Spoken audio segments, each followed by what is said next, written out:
Solopreneur minimaliste, c'est le podcast des entrepreneurs qui veulent une business légère, rentable, sans complexité et qui connaît une croissance paisible. Je suis Stéphanie Etu, stratège marketing depuis plus de 20 ans et passionnée de simplification.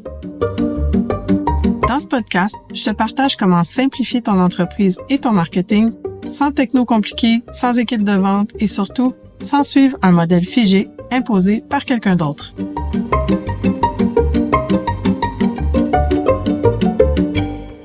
On va parler de la comparaison aujourd'hui. Parce qu'on le fait toutes, on a toutes tendance à aller voir ce que les autres font, que ce soit nos compétiteurs, que ce soit des gens qu'on admire, que ce soit des gens qui sont des figures importantes dans notre industrie. On le fait tous, à un moment ou un autre, d'aller se comparer. Et malheureusement, c'est une façon extrêmement rapide de perdre notre confiance en soi parce que souvent, on va se comparer à des gens qui ne sont pas du tout au même endroit que nous. Et c'est un peu comme de comparer des pommes et des oranges. Par exemple, si tu te compares à quelqu'un qui a une super grosse équipe, qui a du budget, qui a des belles vidéos tournées professionnellement, puis toi, tu es dans ton bureau avec ton iPhone, puis tu te dis « Wow, j'arriverai jamais à faire quoi que ce soit de bon. » Mais ce qu'on oublie, c'est que justement, ces gens-là, ils ont une équipe.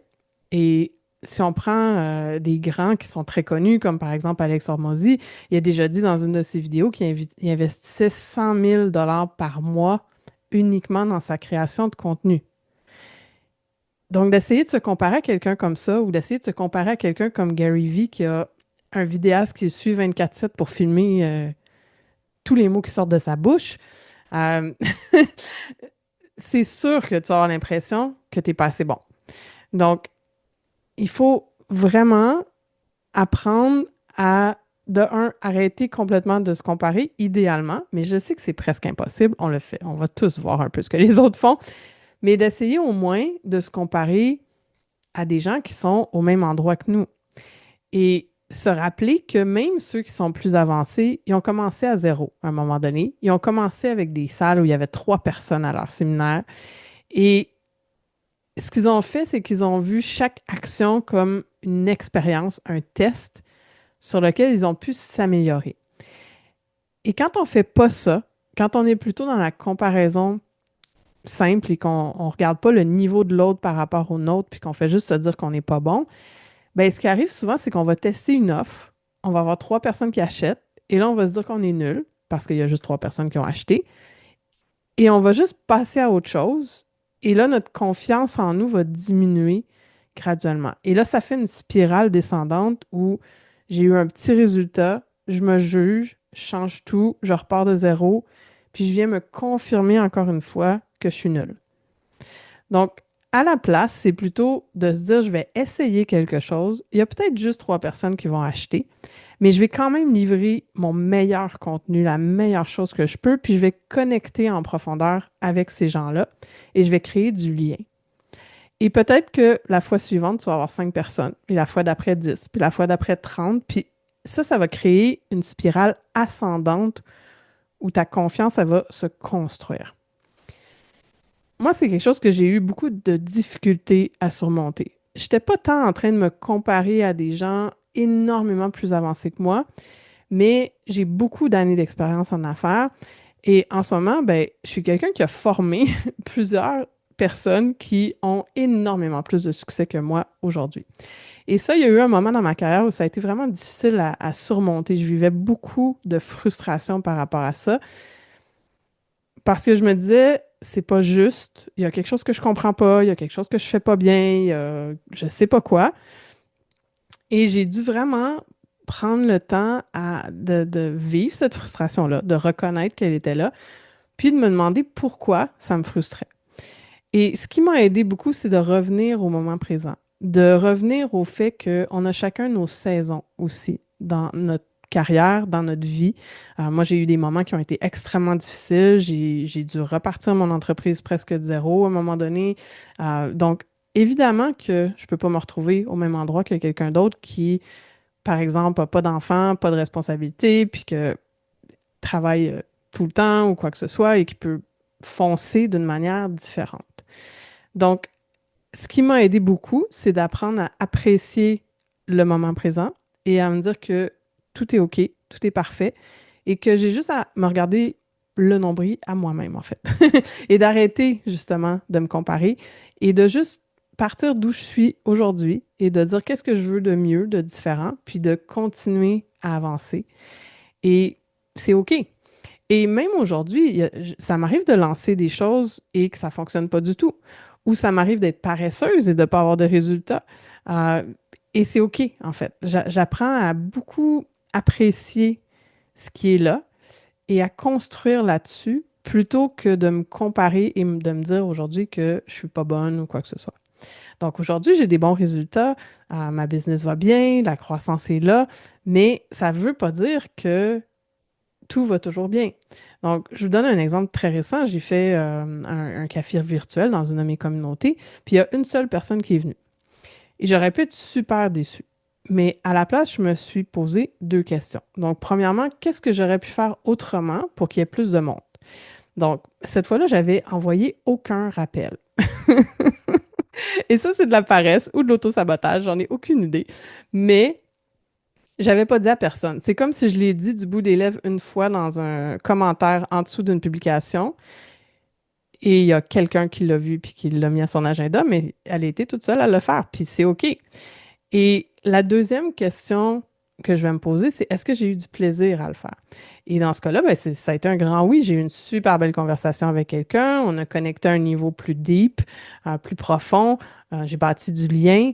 Et moi, je le vois vraiment comme une personne à la fois. Parce que il y a ça aussi, c'est que des fois, on regarde ceux qui sont rendus extrêmement loin et on se dit, ah, il faudrait que j'aie des milliers de clients pour être un succès. Il faudrait que. Mais dans les faits, pour que votre pratique fonctionne bien, que vous fassiez le chiffre d'affaires que vous avez envie de faire pour avoir la vie que vous avez envie d'avoir, si vous faites le calcul, vous n'avez pas besoin de tant de clients que ça.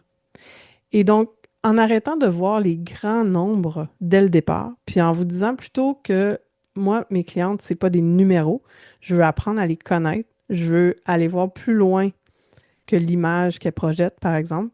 Je veux vraiment créer une intimité dans mon marketing. Bien, c'est OK que à certains moments, il n'y ait pas beaucoup de monde et à d'autres moments, il y en ait plus, en fait.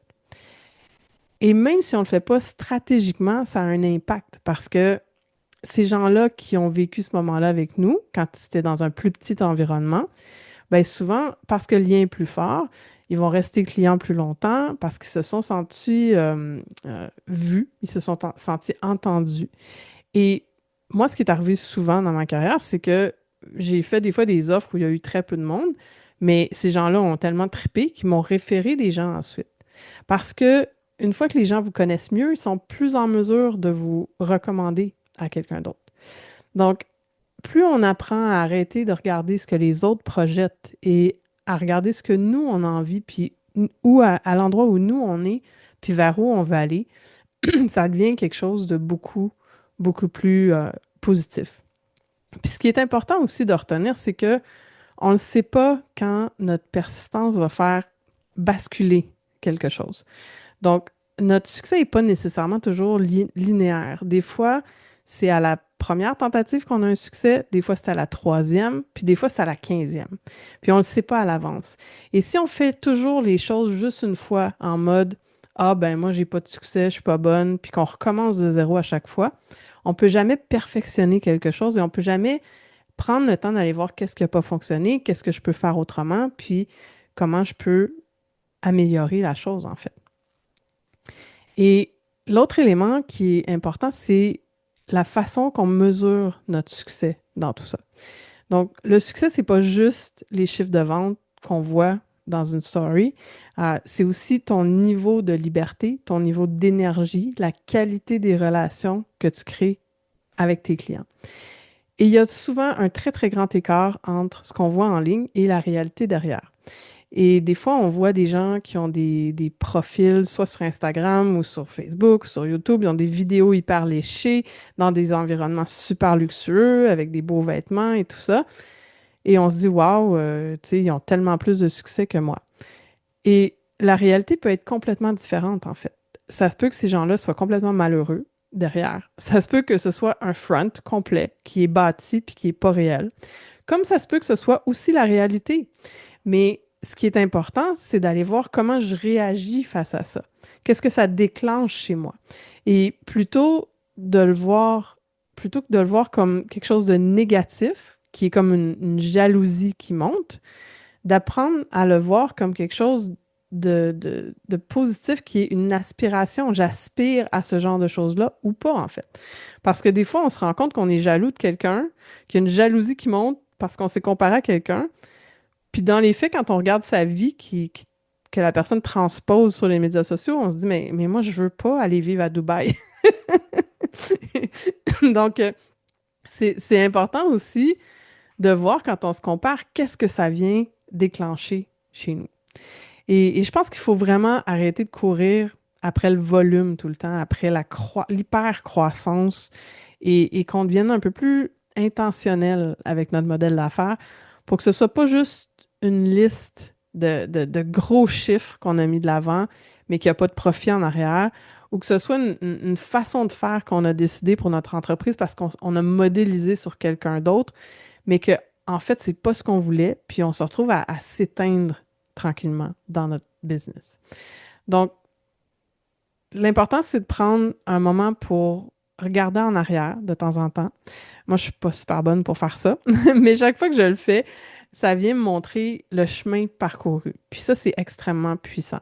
Parce que quand on se compare juste à des gens plus loin, on oublie de voir notre propre chemin. On voit juste qu'est-ce qu'on n'a pas et on voit pas le processus qu'on a fait. Et j'en parlais en coaching l'autre jour avec quelqu'un et qui me disait j'ai pas de clarté, il n'y a rien qui avance, j'ai l'impression de faire du surplace, etc. Et je lui ai comme rappelé les derniers mois tout ce qu'elle a essayé en fait et tout le feedback que ça lui a apporté et tout ce qu'elle sait maintenant qu'elle veut pas et qu'elle savait pas avant qu'elle voulait pas. Donc, il y a ça aussi dans le processus qu'on doit aller expérimenter pour aller voir qu'est-ce qui nous convient. Et ça, c'est pas nécessairement en se comparant aux autres qu'on va réussir, mais c'est plus en allant voir à l'intérieur, en essayant des choses. Puis, des fois, essayer des choses veut dire aller identifier plus ce qu'on veut pas que ce qu'on veut. Et ça fait partie du chemin, puis c'est tout à fait OK. Donc, si en ce moment, tu passes beaucoup, beaucoup de temps à te comparer, puis que c'est quelque chose qui fait vraiment une perte de confiance en toi, je t'invite vraiment peut-être à faire un nettoyage de ton feed. Donc, élimine les gens qui ne sont pas une inspiration pour toi. Les gens qui te déclenchent vraiment de manière négative, arrête de les suivre, tout simplement. Puis arrête de passer du temps à regarder ce qu'ils publient parce qu'à chaque fois, ça va déclencher quelque chose de négatif en toi. Puis ça amène absolument rien de positif dans ta vie puis dans ton entreprise. Donc, s'il y a des gens, par contre, que tu regardes et que tu dis, waouh, ils sont rendus loin, mais ça m'inspire, j'aimerais avoir la même chose, ces gens-là, tu peux les suivre parce que quand tu vois leurs publications, à chaque fois, ça déclenche quelque chose de positif en toi, en mode, j'aimerais avoir ça et cette personne-là me montre que c'est possible. Et ça, c'est une autre façon complètement de se comparer qui est beaucoup plus positif. Et pour terminer, ben, je te dirais que on construit pas une business en regardant les autres. On construit principalement en regardant ce qu'on apprend à chaque pas qu'on fait, en s'écoutant, puis en ajustant en fonction de nos désirs et du style de vie réel qu'on veut. Et ça ressemble peut-être pas du tout à ce qu'on voit sur le web. Ça se peut que toi, ce que tu as envie de vivre dans tes journées, ce soit complètement différent. Et c'est le jour où tu vas te donner le droit que ce soit complètement différent, que tu vas regarder les actions que tu poses, puis tu vas regarder ton modèle d'affaires, puis ta façon de faire du marketing, puis tu vas trouver les façons de faire qui te ressemblent toi. Et c'est pas en allant te comparer à des gens qui ont des choses que toi, tu veux même pas, que ça va t'aider à arriver à cet endroit-là. Je te souhaite une belle exploration.